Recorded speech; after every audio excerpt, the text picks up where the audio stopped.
Om Swastiastu.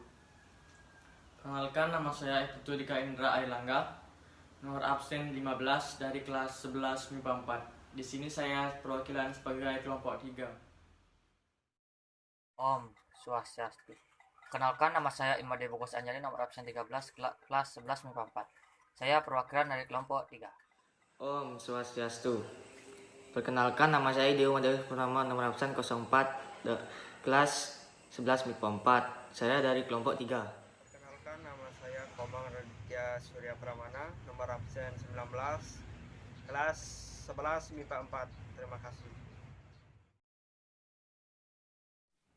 Organisasi Pemuda di Indonesia.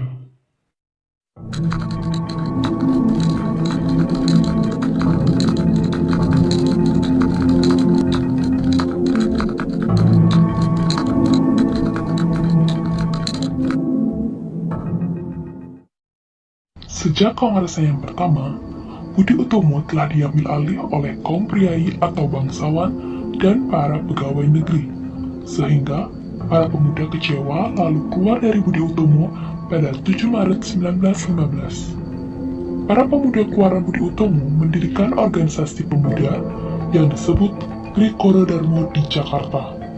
Para pemimpinnya antara lain, yang pertama, R. Sukiman Wirjosanjoyo sebagai ketua, yang kedua, Sunardi Wongsonegoro sebagai wakil ketua, dan yang ketiga, Sutomo sebagai sekretaris.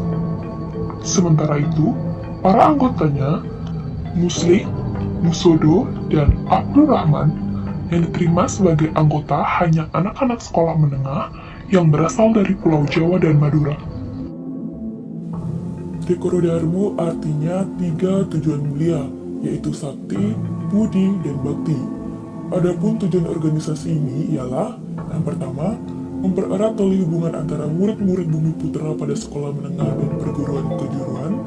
Yang kedua, menambah pengetahuan umum bagi anggota-anggotanya.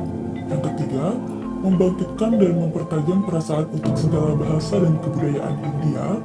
Dan yang keempat, memperkokoh rasa persatuan dan kesatuan di antara pemuda-pemuda Jawa, Sunda, Madura, Bali, dan Lombok.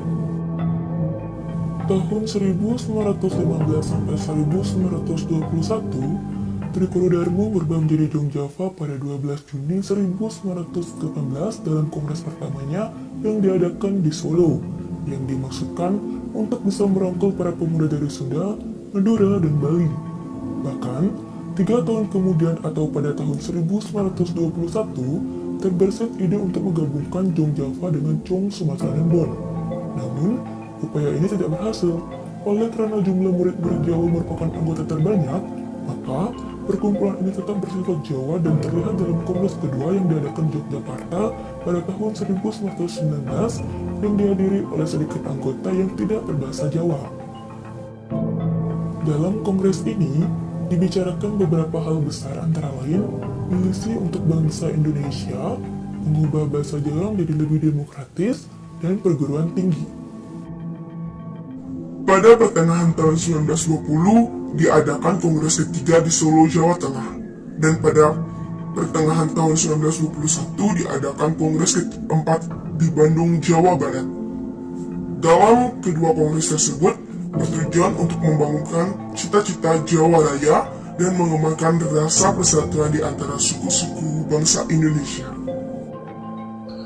Tahun 1921 sampai 1929, dalam semua kongres yang pernah diadakan, perkumpulan ini tidak akan ikut serta dalam aksi politik, di mana hal ini ditegaskan dalam kongresnya yang kelima pada tahun 1922 di Solo, Jawa Tengah, bahwa perkumpulan ini tidak akan mencampuri politik ataupun aksi politik. Namun, pada kenyataannya, perkumpulan ini mendapatkan pengaruh politik yang cukup kuat yang datang dari Serikat Islam, atau yang disebut dengan SI, yang di bawah pimpinan Haji Agus Salim. Dalam kongresnya pada tahun 1924, pengaruh SI semakin terasa, sehingga mengakibatkan beberapa tokoh yang berpegang teguh pada asas agama Islam akhirnya keluar dari perkumpulan dan membentuk Jong Islamianten Bon, atau yang disebut juga JIB. Pada tahun 1925, wawasan organisasi ini kian meluas, menyerap gagasan persatuan Indonesia dan pencapaian Indonesia merdeka. Pada tahun 1928, organisasi ini siap bergabung dengan organisasi kepemudaan lainnya dengan ketuanya R. Konjoro Porbo Pranuto menegaskan kepada anggota bahwa pembuburan Jong Jawa semata-mata demi tanah air. Oleh karena itu, maka terhitung sejak tanggal 27 Desember 1929, Jong Jawa pun bergabung dengan Indonesia Muda. Puncak perjuangan pemuda yaitu dengan menyelenggarakan Kongres Pemuda 1 dan 2 yang menghasilkan Ikrar Sumpah Pemuda. Berdirinya Jong Jawa ini ternyata dapat mengilhami lahirnya organisasi kepemudaan daerah yang lainnya di Indonesia, seperti Jong Sumatera, Jong Ambon, Jong Minahasa, dan sebagainya. Jong Sumatera Ambon, organisasi pemuda yang satu ini, didirikan pada tanggal 9 Desember 1971 di gedung Volventer, yaitu di Jakarta, oleh para pemuda Sumatera yang ada di Jakarta. Organisasi ini bertujuan untuk memperkokoh hubungan antar pelajar asal Sumatera yang ada di Jakarta. Melalui keberadaan organisasi kepemudaan ini lahirlah kesadaran bahwa nantinya mereka akan menjadi pemimpin-pemimpin bangsa. Dalam perkembangannya, Jong Sumatera Ambon memiliki banyak anggota yang tersebar di berbagai kota, seperti Bogor, Bandung, Serang, Sukabumi, Purwojoyo, Padang, dan Bukit Tinggi. Jong Sumatera Ambon melahirkan pemimpin bangsa seperti Muhammad Yamin dan Muhammad Hatta. Jong Ambon, organisasi yang terkenal adalah Wilhelmina, Ambon Studiefort, dan Ambon Bond. Orang Ambon di luar Ambon mendirikan Serikat Ambon. Pimpinannya yang terkenal adalah Jipati. Yang ketiga ada Jong Minahasa dan Jong Celebes. Pada tahun 1919, berdiri organisasi Jong Minahasa dan Jong Celebes.